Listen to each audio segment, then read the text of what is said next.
Mangez en petite quantité ce que vous disposez, mais mangez de qualité.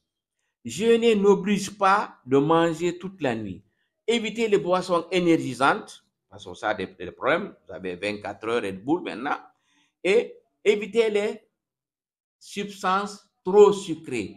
Les gignans, les bissap et les eaux glacées, les jus glacés. Évitez ce qui est trop glacé, ce qui est trop chaud et ce qui est congelé, que ce soit ginseng ou autre.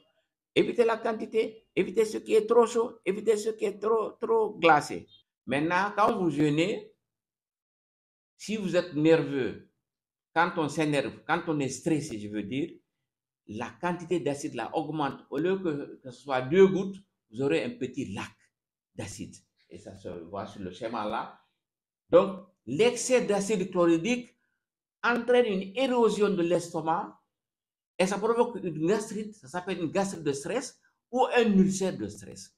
Si vous jeûnez, le stress là est diminué ou éliminé. L'organisme humain est génétiquement préparé au jeûne. Donc, jeûner n'est pas dangereux. C'est ne pas jeûner qui est dangereux. Quand vous jeûnez, vous débarrassez des toxines, vous nettoyez votre organisme des déchets d'une année. Le jeûne est le premier médicament naturel de l'homme. Alors, le jeûne et non le carême, parce que les gens confondent le jeûne et carême. Le carême est utilisé par certains croyants catholiques ou chrétiens. Les musulmans, en ce qui concerne le ramadan, on parle de jeûne, le jeûne du ramadan. Jeûner, c'est s'abstenir de manger, de boire et se priver de tous les plaisirs qui étaient légaux auparavant. Le jeûne est le premier acte thérapeutique de l'homme. Le jeûne est le premier médicament de l'homme. Et le père de la médecine, qui s'appelle Hippocrate, a déjà dit, il y a longtemps, faites subir la diète pour purger le corps de son poison. Purger la diète, c'est jeûner, ne pas jeûner. Et aujourd'hui, scientifiquement, il est démontré que le jeûne a des vertus au niveau de l'organisme. Les non-musulmans et les musulmans jeûnent. Les différents avantages. Le jeûne augmente 10 fois la défense de l'organisme. Il y a une action au niveau du foie. Le foie qui a des cellules spéciales, des commandos, des bérets noirs les plus forts dans le monde. Ces cellules-là, ça s'appelle les cellules de Kupfer, augmentent en production et en puissance 10 fois par rapport à quelqu'un qui ne jeûne pas. Et ensuite, non seulement l'immunité, la défense de l'organisme augmente 10 fois, mais le jeûne repose le tube digestif. Le tube digestif, c'est l'œsophage, l'estomac, les intestins, le foie, la bile. Donc, ces organes-là sont les premiers à bénéficier du jeûne. Vous savez, chez nous, quand on cultive quelque part, on peut mettre en jachère une forêt, une partie, un champ. Donc, les arbres, les gros arbres repoussent après quelques années et vous aurez un terrain fertile plus tard. Donc, le jeûne, quand vous jeûnez matin au soir, les glandes qui sont atrophiées au niveau des intestins, ces glandes-là repoussent. Et surtout, quand vous jeûnez, nous avons dit qu'il y a un aspect psychologique. Quand vous jeûnez, vous ne devez pas crier, vous devez être gentil, vous ne devez pas aller là où il y a du bruit, vous devez faire une dévotion psychologique. Et nous savons que l'acide, le Dieu très haut a mis dans l'estomac de l'homme quelques gouttes d'acide chlorhydrique pour manger les microbes qui passent dans l'estomac et pour aider la digestion des protéines et des lipides. Maintenant, quand vous jeûnez, si vous êtes nerveux, quand on s'énerve, quand on est stressé, je veux dire, la quantité d'acide là augmente. Au lieu que ce soit 2 gouttes, vous aurez un petit lac d'acide. Et ça se voit sur le schéma là. Donc, l'excès d'acide chlorhydrique entraîne une érosion de l'estomac et ça provoque une gastrite, ça s'appelle une gastrite de stress ou un ulcère de stress. Si vous jeûnez, le stress là est diminué ou éliminé. Donc, non seulement le foie, l'estomac, les intestins repoussent, régénèrent, mais l'acide chlorhydrique là devient au minimum au niveau de l'estomac et même au niveau du cœur. Parce que c'est l'adrénaline, quand vous êtes stressé, ça agit au niveau de tout l'organisme, l'adrénaline au niveau du cœur.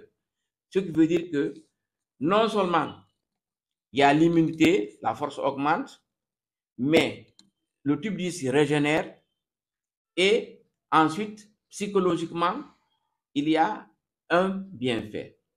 Donc, ces bienfaits-là du jeûne ont été prouvés par plusieurs spécialistes musulmans et non musulmans, par des études physiologiques.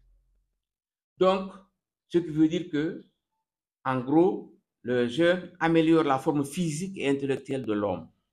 Il rajeunit la peau, il fortifie les dents, il renforce la chevelure, il apaise le sens, donc le stress, il augmente la concentration. Et on va voir dans le mécanisme tout à l'heure.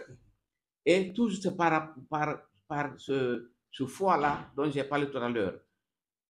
Quand vous jeûnez, on verra tout à l'heure, après les 8 heures, le glucose, l'organisme, le carburant de l'organisme s'appelle le glucose. Donc, quand vous jeûnez, les 8 premières heures, l'organisme épuise, utilise le glucose qui était disponible. Maintenant, le foie pourra fournir de grandes quantités de glucose à partir du glycogène qu'il a stocké. Donc, il y a deux stocks. Le glucose, le sucre qui était stocké sous forme de glycogène au niveau du foie. Maintenant, ensuite, quand ce glycogène est épuisé, il y a la graisse. Les graisses qui sont au niveau de l'organisme sont une source d'énergie. L'organisme utilisera ces graisses-là pour puiser, pour transformer les graisses en énergie. Donc, le sang et la lymphe aussi, qui véhiculent de nombreuses substances nutritives, aussi est amélioré. Au niveau de la moelle osseuse aussi. Ce qui veut dire que l'organisme puise plusieurs kilos de graisse, comme je dis, dans ses réserves après le stock de glycogène. Donc, ce qui veut dire que non seulement le jeûne est indiqué, améliore certaines maladies, même certains cancers à un stade limité, comme on dit, mais le jeûne réduit les maladies inflammatoires de l'organisme. Parce que quand on dit les cellules immunitaires augmentent de puissance 10 fois, donc la défense augmente. Ce qui veut dire que le jeûne est un remède supplémentaire de la gastrite, de l'ulcère, de l'hypertension artérielle. Le jeûne est bénéfique contre le diabète, contre l'asthme bronchique, les maladies cardiovasculaires, parce qu'on verra que ça normalise la tension, le rhumatisme, les maladies cardiaques comme la péricardite et surtout la colopathie. La colopathie, c'est quand quelqu'un fait une gastrite, il s'énerve, son gros intestin, le côlon se dilate. Cette bande-là est perdue. Après, le côlon, le gros intestin, augmente en longueur et en largeur. C'est ce qu'on appelle dolichocolon. Et nous avons fait une étude ici. Nous avons démontré, nous sommes les premiers dans le monde francophone, gastrite et dolichocolon se retrouvent dans 94% des cas. Donc, ce qui veut dire que le premier médicament de la colopathie, de la gastrite, de dolichocolon, c'est le jeûne. Et le jeûne aussi est indiqué, il soulage les céphalées, la migraine. Le jeûne améliore la qualité du sommeil. On a déjà dit, ça rajeunit la peau. Et surtout, le jeûne augmente la fertilité après 2 semaines. C'est comme un vieux véhicule remis en forme.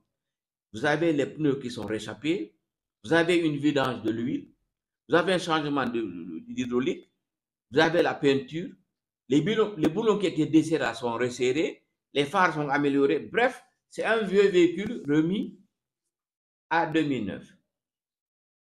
En gros, donc, aussi, le jeûne lutte contre l'obésité. parce que nous avons dit l'obésité, c'est l'accumulation de graisse au niveau de l'abdomen. Quand le glucose est épuisé, le glycogène est épuisé, l'organisme va puiser la graisse, l'énergie à partir de... Donc, le jeûne est indiqué chez les gens qui sont obèses et les gens qui ont des allergies aussi. C'est pourquoi le prophète Mohammed a dit, jeûnez, vous aurez la santé. Donc, ce qui veut dire qu'il y a un impact sanitaire sur tous les organes internes et externes et le jeûne purifie et éduque l'âme. Donc, l'endurance et la compassion. La compassion, quand vous jeûnez, vous aurez pitié des pauvres. Vous allez sentir, vous êtes riche, vous allez sentir la faim comme les pauvres. Donc, vous comprendrez la souffrance des pauvres et vous aurez pitié d'eux. Donc, c'est pourquoi le jeûne aussi donne la compassion et vous donnez aux malheureux. Que se passe-t-il dans le corps du jeûneur? Pendant les 2 premiers jours, c'est la phase la plus difficile. L'état de jeûne effectif, à 8 heures après le dernier repas, là, il y a peu de temps après, le corps commence à fournir l'énergie à partir du glucose, comme je l'ai dit. Une fois que les réserves du glucose sont épuisées, avant que le glycogène ne soit transformé en glucose, là, on peut avoir des maux de tête, on peut avoir des étourdissements, un peu de nausée et une mauvaise haleine. Donc, le niveau de faim, là, est le plus élevé. Mais à J3, J7, le corps commence à s'habituer. Et cela, il faut boire assez d'eau entre les repas. Les graisses se convertissent en sucre. Avoir des repas équilibrés. J8, J15, entre la première et la deuxième semaine, il y a une amélioration de l'humeur du jeûneur au fur et à mesure que le corps s'adapte au jeûne. À la fin de la deuxième semaine, le corps est complètement adapté au jeûne. C'est la phase de désintoxication du côlon, du foie, des reins, de la peau. La mémoire, la concentration et l'énergie sont au maximum après 2 semaines. Voilà. Maintenant, quand et comment jeûner? Voilà. Et il faut commencer par dire d'abord que les gens paniquent beaucoup. Il faut manger ce que vous avez. Tu n'as pas assez de moyens. Il faut se préparer avant le jeûne. Il y a une préparation psychologique, la foi, parce que jeûner, il faut avoir la foi ferme, voir sa femme passer là sans avoir l'envie de rester avec elle intimement. C'est la foi qui fait la foi ferme. Donc, il faut se préparer psychologiquement, physiquement, il faut aller soigner les dents. Les dents jouent un grand rôle, la mastication, soigner la gastrite, soigner le diabète, voir un spécialiste de l'hypertension, ne pas voir quelqu'un qui n'aime pas le jeûne ou qui n'aime pas musulman pratiquant ou qui n'est pas spécialiste. Consultez un spécialiste, mettez-vous, faites un check-up comme on dit et au point de vue santé. Matériellement, préparez-vous, cherchez un peu d'argent pour payer la nourriture. N'attendez pas le jour de Ramadan pour dire que je n'ai rien. Mangez ce que vous avez. Maintenant, qu'est-ce qu'on propose? Si chacun mange selon ses moyens, mais il y a un principe que même les médecins non musulmans disent. Les gens ont tendance à manger plus de 3 repas et plus en grande quantité pendant le mois de Ramadan en période normale. Manger 3 repas régulièrement. Mangez en petite quantité ce que vous disposez, mais mangez de qualité. Jeûner n'oblige pas de manger toute la nuit. Évitez les boissons énergisantes, parce que ça a des problèmes. Vous avez 24 heures Red Bull maintenant. Et évitez les substances trop sucrées. Les gignans, les bissap et les eaux glacées, les jus glacés. Évitez ce qui est trop glacé, ce qui est trop chaud et ce qui est congelé, que ce soit gignang ou autre. Évitez la quantité, évitez ce qui est trop chaud, évitez ce qui est trop glacé. Donc, mangez modérément encore. Le prophète Mohammed nous a dit, quand vous avez un repas, il faut le diviser en 3. Un tiers est réservé en aliments, un tiers est réservé à l'eau, l'autre 3e tiers, vous laissez l'espace, l'air, c'est-à-dire la poche air gastrique. C'est là où commence la digestion. C'est l'air là qui va pousser des aliments il y a un mélange, comme vous voyez les machines qui préparent les bétonneuses là. Exactement, ils ont copié l'estomac, des mouvements en haut, en bas, gauche, droite.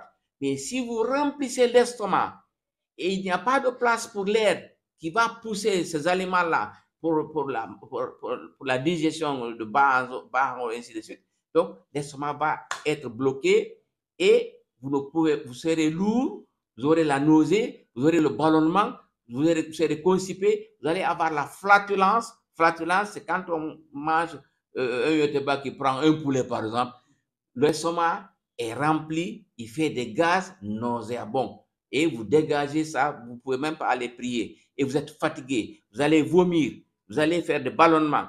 Donc, mangez un peu, prenez un peu d'eau et ensuite, troisièmement, il y a aussi un hadith. Vous savez, il y a une chose que, généralement, nous qui avons étudié un peu de marxisme ou bien Freud et ainsi de suite, ah non, non, moi je ne peux pas ça. Non, respectez celui qui nous a dit de jeûner, le prophète et Dieu.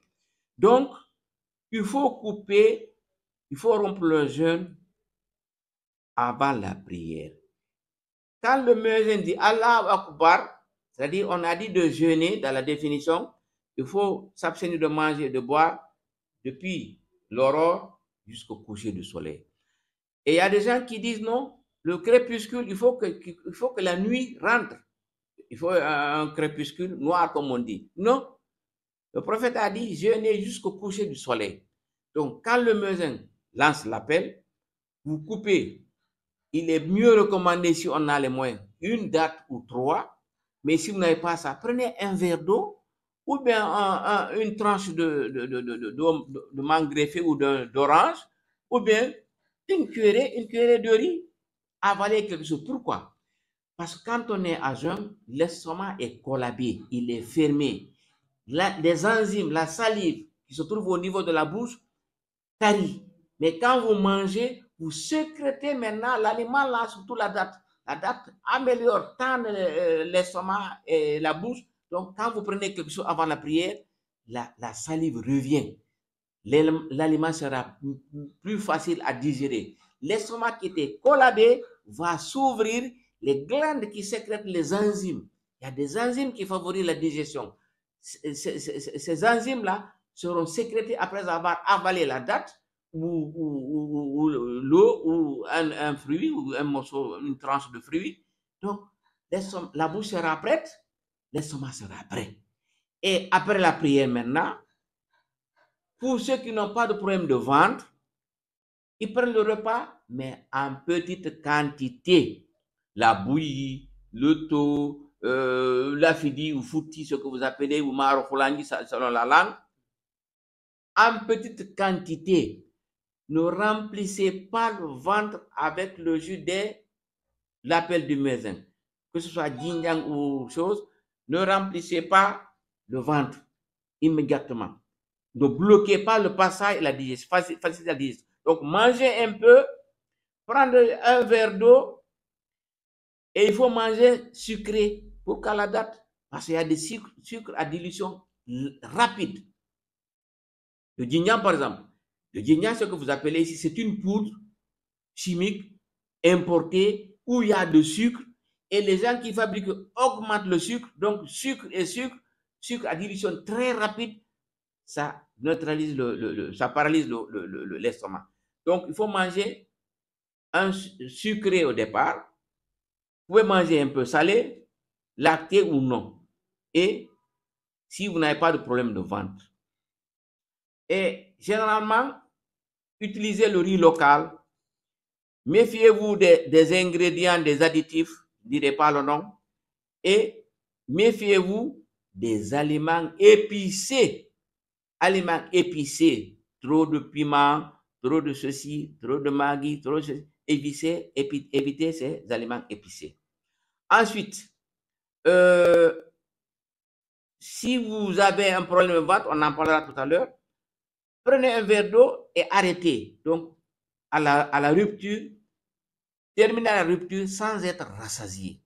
Si vous remplissez le ventre au crépuscule, vous ne pouvez pas aller faire la prière de 21h. et vous ne pourrez pas vous lever à 5 heures, le troisième repas le plus important, parce que votre estomac est déjà rempli. Donc, il ne faut pas prendre beaucoup d'aliments aussi, 2 ou 3 aliments. Ah, je prends un peu de tout, je prends un peu de ainsi de suite. Donc, prenez un repas normal après la prière de 21 heures. C'est le deuxième repas. Prenez assez d'eau entre les repas et manger quelque chose. Le non glacé. Le non glacé, le non glacé, le non glacé. Ce qui est plus important, c'est le troisième repas. Parce que le premier repas, on a dit, quand on n'a pas de gastrique, ainsi de suite. Et le troisième repas est le plus important. Le troisième repas aussi, c'est une bénédiction. Il est béni par le prophète Mohammed sallam. Le troisième repas, c'est le plus important. Là, il nous dit que même si c'est un verre d'eau, levez-vous. Il dit, ah non, non, moi je suis de culture européenne, je ne suis pas habitué, je ne suis pas villageois. Non, appliquez ce que le prophète vous a dit. Même si c'est un verre, levez la tête, prenez un verre d'eau. Mais prenez un repas consistant. D'après les spécialistes en nutrition, les spécialistes qui ont fait physiologie, qui étudient le jeûne, le troisième repas comprend à 4h30, 5h et reste le plus important. Et il est dit, comme il a dit, c'est un repas béni. Donc là, vous prenez, si c'est du riz que vous prenez, si c'est une tasse de café, du pain, si c'est un peu de salade, ou c'est un peu de viande, mais prenez un repas consistant. C'est le plus fort, c'est le plus important et c'est le plus béni. Boire suffisamment d'eau en dehors du repas. Il faut dans la nuit, il faut prendre 1,5 à 2 litres par jour. Il faut éviter les liquides, comme on a dit, les sirops ou je sais pas, jus trop froid ou trop chaud. Alors, éviter trop d'épices, on en a parlé. Après chaque repas, il faut brosser les dents. Brosser les dents, enlever le reste des aliments. C'est pas après le repas qu'on se brosse les dents. Au crépuscule, mais surtout à 5 heures du matin. Donc, avoir un bon sommeil dans la journée, avoir un travail normal, ne pas veiller jusqu'à minuit, dire bon, je vais jusqu'à minuit et je mange, c'est terminé. Donc, c'est ça. Maintenant, ceux qui sont malades, d'abord, vous avez le diabète, vous avez l'hypertension, vous avez une gastrite, un ulcère. Allez, avant le jeûne, consultez un spécialiste croyant. N'allez pas consulter un chrétien ou un catholique qui ne connaît pas le jeûne du Ramadan, ou un médecin qui a un non musulman mais qui ne pratique pas, qui vous dit non, il ne faut pas gêner. Donc, ne consultez pas un médecin qui n'est pas croyant. Consultez, prenez vos médicaments comme ça se doit, et le médecin spécialiste du diabète dira, tu prends des comprimés, tu peux gêner dans quelques conditions. Tu prends des piqûres, tu ne peux pas gêner. La gastrite, c'est une suite. Donc, le jeûne améliore toutes les maladies, mais avant le jeûne, consultez la spécialité de votre maladie par un spécialiste. Donc, suivre la prescription médicale et éviter les faux diagnostics. Il y a des gens qui vous disent, oh, on m'a diagnostiqué un ulcère ou une gastrite depuis 20 ans. Il y en a qui le font. Donc, évitez. Dieu vous surveille. Il voit ce que vous avez dans votre cœur, ce que vous pensez. Si vous voulez vous débarrasser des jeunes, dire que vous trouvez un alibi, Dieu connaît votre alibi. Si c'est vrai ou si c'est faux. Donc, il faut, non, j'ai été opéré. Donc, les faux arguments là, il faut les éviter. Les gens qui ont la gastrite, les gens qui ont l'ulcère, les gens qui sont colopathes, c'est-à-dire qui ont une gastrite ou un ulcère, une colite, donc les colopathes, nous avons dégagé des aliments que les gens là ne supportent pas. Les malades nous ont dit, nous avons collecté des données de 56 000 malades. Les gens ne supportent pas le stress. Tous les constituants du manioc, comment on appelle ça, taro, l'igname, la patate, sauf les feuilles, et les boissons gazeuses, beaucoup les aliments ayant des gaz en général, mayonnaise, beurre. Donc, ces malades-là ne supportent pas ça. Eux, qu'est-ce qu'ils doivent faire? Eux, pour leur mieux-être, il faut rompre avec la date ou l'eau ou le fruit qu'ils ont, ce qu'ils ont. Manger un peu de bouillie. Ils n'ont que 2 aliments au crépuscule. Bouillie de riz local, soit sucré ou salé, bien cuit, et un verre d'eau. Le deuxième jour, ils prendront du lait, du riz, comme je l'ai dit, lafidi, fouti, comme vous voulez, de la bonne huile rouge, sans gombo, sans gluant, sans maggi ou jimbo, je ne sais pas tout ce que vous voulez, sans piment, pas de jus gazeux, pas de thon, pas de bouillie au maïs, pas de bouillie au fonio. Donc tout ça, c'est les deux. Ils changent. Aujourd'hui, la bouillie, demain, le riz local. Donc, pas de jus, on a dit, pas de bissap. Bien manger les aliments, sentir leur saveur. Des bons repas après la prière de 21h. Une tasse de café à 4h et un peu de riz. Boire modérément. Assez d'eau dans la nuit. Certains aliments nuisibles, nous avons dit, manioc, gombo, pâte d'arachide. Les colopathes ne supportent pas l'arachide, sauf quand il y a des grillades à l'arachide. Donc, évitez les aliments de trop et trop gras, trop copieux, donc la quantité. Mangez un peu et mangez de qualité. Et c'est très important. Et donc, c'est ça les malades. Donc, les gens qui ont l'ulcère ou qui ont le gastrite, c'est démontré scientifiquement, il n'y a pas d'acide ou d'ulcère sans acide. Vous avez la concentration et votre gastrite, votre ulcère guérira en fin de compte. Donc, mangez peu et mangez de qualité. Et ce qui veut dire que ce qu'il ne faut pas faire, nous avons déjà dit que quelqu'un qui jeûne s'abstient de certaines choses psychologiquement et physiquement. Il ne faut pas cracher la salive. Vous crachez la salive dans la journée, vous perdrez 1 litre d'eau. La salive, vous avalez la salive. Il ne faut même pas accumuler la salive dans la bouche.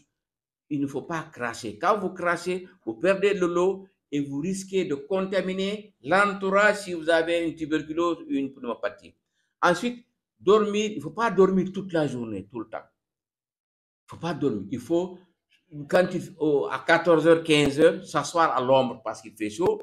Et on peut s'asperger de l'eau. On peut se laver un peu pour diminuer la chaleur. On peut même nager, mais sans boire. Donc, il ne faut pas dormir toute la journée. Il ne faut pas se mettre en colère. Il ne faut pas perdre son sang-froid. Il ne faut pas fréquenter les lieux de disputes et de crises inutiles.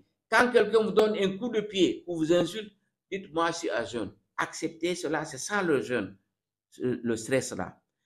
Car cela entraîne la hausse, nous avons dit, d'adrénaline et de cholestérol nuisibles aux muscles du type digestif. Donc voilà pourquoi le prophète Mohammed sallallahu alayhi wa sallam a ordonné aux jeûneurs de garder le calme et d'éviter les hurlements, les tensions, les disputes dans la circulation. Et il ne faut pas refuser de se lever, prendre le 3e repas à 4 à 5 heures. Et éviter de manger une seule fois. Comme je l'ai dit, il y en a qui prennent un seul repas à 19 heures, ils sont rassasiés, il faut attendre le lendemain à 19 heures. Ça, ce n'est pas bon. Donc, en conclusion, l'organisme humain est génétiquement préparé au jeûne. Donc, jeûner n'est pas dangereux. C'est ne pas jeûner qui est dangereux. Quand vous jeûnez, vous débarrassez des toxines, vous nettoyez votre organisme des déchets d'une année. Le jeûne est le premier médicament naturel de l'homme. Jeûner est le meilleur acte d'adoration qui conduit au paradis et qui améliore votre santé. Aimez ce pilier sur mois saint. Le pratiquer selon les recommandations du prophète Mohammed sallallahu alayhi wa sallam. C'est un véritable véhicule qui est remis en œuvre et une fois par an.